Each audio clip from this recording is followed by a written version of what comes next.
విజయవాడలో వరద బాధితుల కోసం వైద్య శిబిరాలు ఏర్పాటు చేశారు. వరద ప్రభావిత ప్రాంతాల్లో కావాల్సిన 150 రకాలకు పైగా ఔషధాలు అందుబాటులోకి ఉంచారు.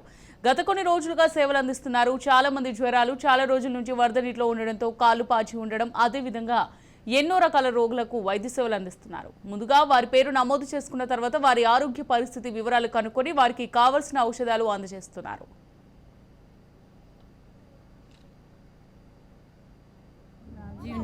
రాజీవ్ నగర్, సింగ్ నగర్ ఇవన్నీ కూడా జలమయం అయిపోయాయి. ఆయుష్ శాఖ ఆధ్వర్యంలో మేము ఈరోజు ఉచిత ఆయుర్వేద వైద్య శిబిరము, తర్వాత మందుల పంపిణీ, ప్రివెంటివ్ మెడిసిన్గా హోమియో మెడిసిన్స్, ఆయుర్వేదం మెడిసిన్స్, అలాగే క్యూరేటివ్గా కూడా ప్రజలకు వచ్చిన ఇప్పుడు ఫ్లడ్స్ వల్ల వచ్చిన వ్యాధులకు మందులు పంపిణీ చేయడం జరుగుతుంది. ముఖ్యంగా జలుబు, దగ్గు, జ్వరాలు అధికంగా ఉన్నాయి. తర్వాత చర్మ వ్యాధులు కూడా చాలా ఎక్కువ ఉన్నాయి. గాయపడిన వాళ్ళు కూడా బాగానే వస్తున్నారు. అలాగే అతిసార వ్యాధులతో కూడా కొంతమంది రావడం జరిగింది. మెయిన్గా మేము ఇక్కడ వాటికి చికిత్సలు అందిస్తున్నాము.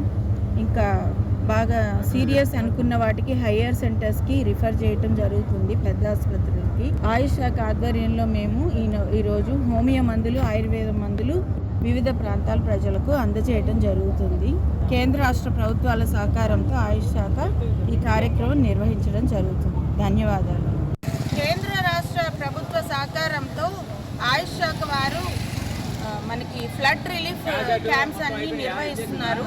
21 టీంలుగా ఏర్పడి మొత్తం ఈ సింగ్ నగర్ మొదలైన ముంపు ప్రాంతాలకు బుడమేరు పొంగటం వలన వచ్చిన ఈ ముంపు ప్రాంతాలన్నిటికీ కూడా ఆయుష్ శాఖ వారు 21 టీమ్స్తో మందులు ప్రజలకు పంపిణీ చేయడం జరుగుతుంది. వీటిలో మేము మామూలుగా గుర్తించింది ఏంటంటే ఎక్కువ జ్వరాలు, జలుబు, దగ్గు, తర్వాత వాంతులు, విరోచనాలు, కళ్ళు తిరిగి పడిపోవటాలు, బీపీ, హైపోటెన్షన్తో బాధపడే వాళ్ళు, అలాగే బీపీ, షుగర్లు, గాయాలు పాలైన వాళ్ళు, వీళ్ళు మనకి ఎక్కువగా చర్మ వ్యాధులు, కాళ్ళు పాసిపోయి తర్వాత ఈ సోరియాసిస్ వంటి చర్మ వ్యాధులు బారిన పడిన వాళ్ళు కూడా ఉన్నారు.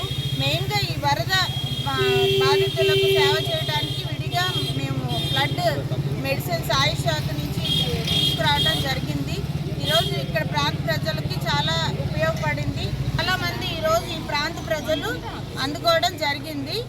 ఈ అవకాశాన్ని ఇచ్చిన ఆయుష్ శాఖ వారికి మరియు కేంద్ర రాష్ట్ర ప్రభుత్వాలకి ధన్యవాదాలు తెలుపు.